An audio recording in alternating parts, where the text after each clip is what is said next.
Jumping into the Secret Lake, Chapter 8, A Moonlight Raid. Over 2 hours had passed, and the light was fading fast. Tom had fallen asleep under the tree, and Jack and Stella had been lazing on the bank of the lake, describing life in their own times. The last of Stella's polos had gone. The moles better come soon, said Stella anxiously. I'll stay with you till they do, like I said Jack. We'll have to go over for supplies if they ain't here by nightfall. I wasn't counting on us using up me bread, and that little one's gonna need some more before long. Stella's heart began to race. To the house? She whispered. Course. Jack reached inside his ankle boot and pulled out a large key. Wow, where'd you get that? Said Stella. I borrowed it from me pa, didn't I? Said Jack with a wide grin. It's the kitchen back door key. Gladstone forgot to get it off him when he threw him out, and the kitchen leads to the cellar where the tools are. He chuckled under his breath. Anyways, I'm sure there's plenty in that kitchen for all of us. Stella beamed back at Jack. His confidence was reassuring, and all her worries about being stuck in the past had disappeared. Can we go and see my room? Tom said eagerly when he finally awoke. Jack laughed out loud. No ways, he said, and shook his head. Stella's watch read exactly 1:30 when they rode across the lake under the light of a full moon. Whatever time it was here, she concluded, it was probably 1:30 in the afternoon at home. She certainly didn't feel tired, and her stomach was only now starting to rumble. The boat drifted in, and as they entered the woods, she switched on her orange torch, with which Jack had spent 5 minutes studying from all angles and beaming around in the trees. This is a fancy little flashlight, he said with a wide smile. Sure ain't seen one like this before. You can take it when we leaves, promised Stella. Stella squeezed Tom's hand tightly as they approached a large door which, in their own flat, was the double French door leading from the sitting room to the patio garden.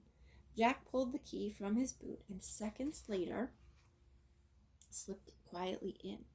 As Stella switched on her torch again, it illuminated not a living room at all, but a large kitchen. The narrow shaft of light beamed slowly around the room, revealing an enormous fireplace piled high with logs and an array of jugs and kettles sitting in its hearth. Next to the fireplace stood a large black iron double stove, and on the opposite side of the room, two rectangular sinks, each with a single tap. In the center of the room stood a long wooden pine table, and from the ceiling there hung so many pots and pans that it looked more like a cook shop than a kitchen. Stella and Tom stood speechless. This way, whispered Jack urgently. At the far end of the room, he opened a solid wooden door that led them into an enormous walk-in pantry. Here's where they keep the food. Help yourselves, but be quick. Tom's hungry eyes feasted on large fruit cake which had a couple of slices taken from it. Go on, have some, said Jack with a nod. Tom reached up and pulled a chunk of cake away and stuffed it into his mouth.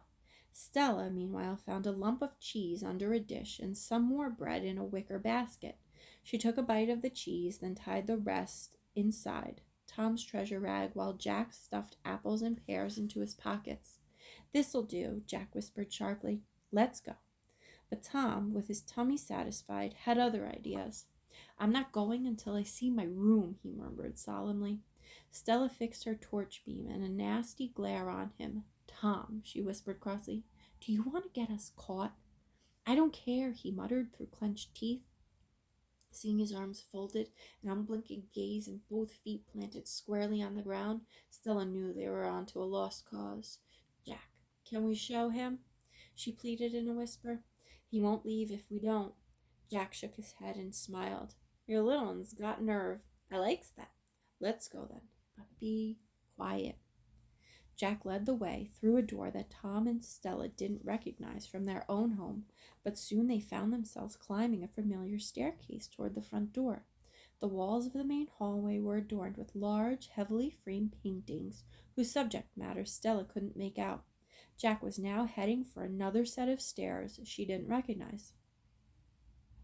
Stella darted forward and tugged at his sleeve, then pointed at the door beside her.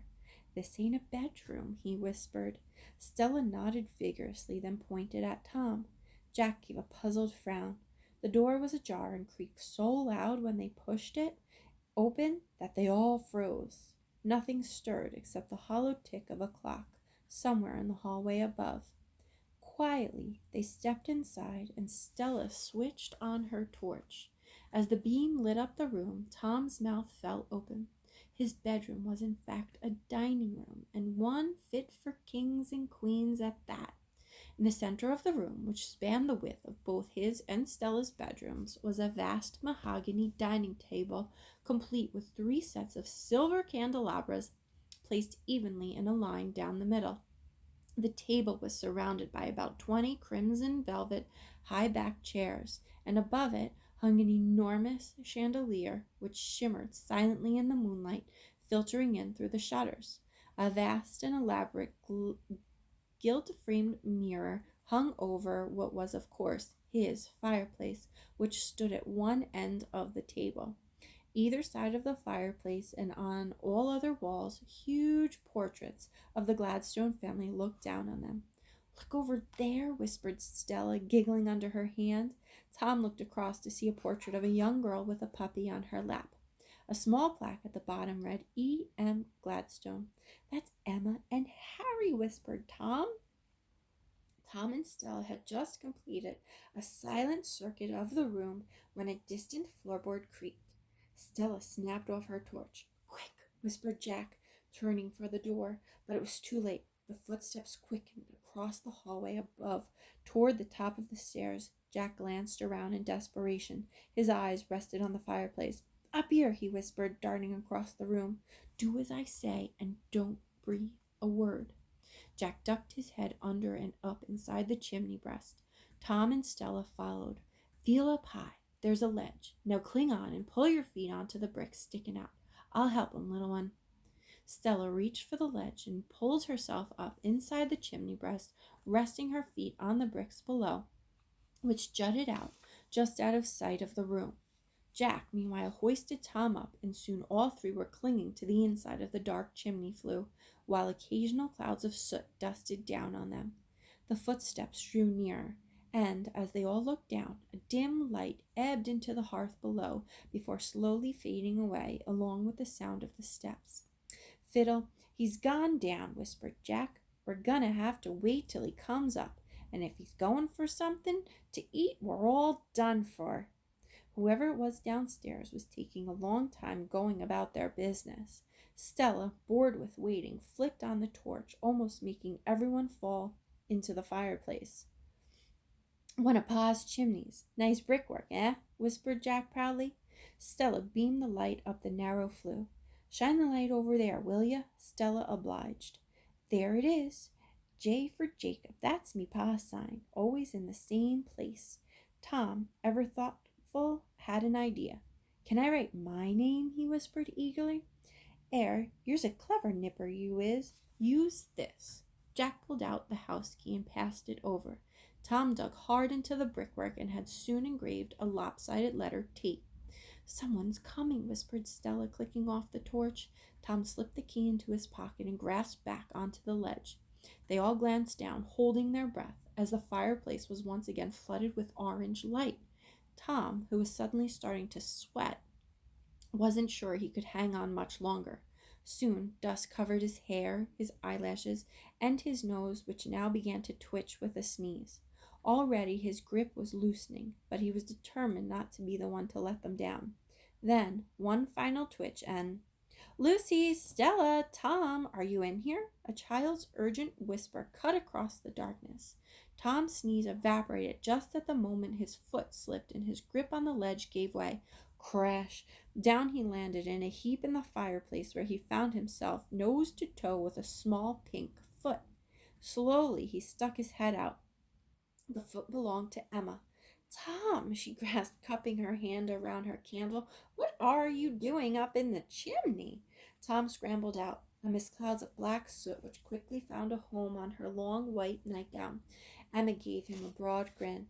"Stella's here," he whispered excitedly, "and Jack." "Jack?" Just then 4 feet dangled into the fireplace, two wearing bright blue plimsolls, two clad in tatty brown lace-up ankle boots. "That's Jack," said Tom, pointing at the boots and giggling. Stella and Jack jumped down and emerged dusted with soot. Emma stepped back a pace, her candle flickering violently. "It's the boy thief," she squeaked. "What are you doing here, and what are you doing with Lucy's cousins? You stole our silver and Mamma's beautiful coin purse, you mean boy." "Emma, it's not like that," whispered Stella politely. "We came to get food. Please let me explain about Jack." "How did you know we were here?" said Tom, frowning. Emma smiled proudly. "I saw you come across the lawn, of course. And by the way, you left your binoculars on the table downstairs, silly." Tom gulped and studied his shoes. "Anyway," she said, straightening her back, "if I'd have known you'd had the boy thief with you, I'd have woken Mamma and Papa. I thought you were here with your cousin Lucy and coming on a mole hunt." "Jeepers, you knows about the moles and all?" blurted out Jack. Emma threw him a nervous glance. "So, what's it got to do with you?" she demanded. "Emma," whispered Stella, "we all know about the moles. Do you know they have special powers?" Emma frowned suspiciously. "You see, Emma, Tom, and I aren't really from Australia. We're from another time. And Jack didn't steal from your family. It was Crawley." Emma's candle flickered violently again. Then very slowly her eyes began to widen. She opened her mouth and took the deepest breath, while Stella, Tom, and Jack all froze, waiting for her to scream. So do you think Emma's going to scream that she's scared, that she wants her mom and dad to come and help her? Or do you think that Emma will be on Stella, Tom, and Jack's side and try to figure out the powers of the moles with them together? Looking forward to hearing your responses.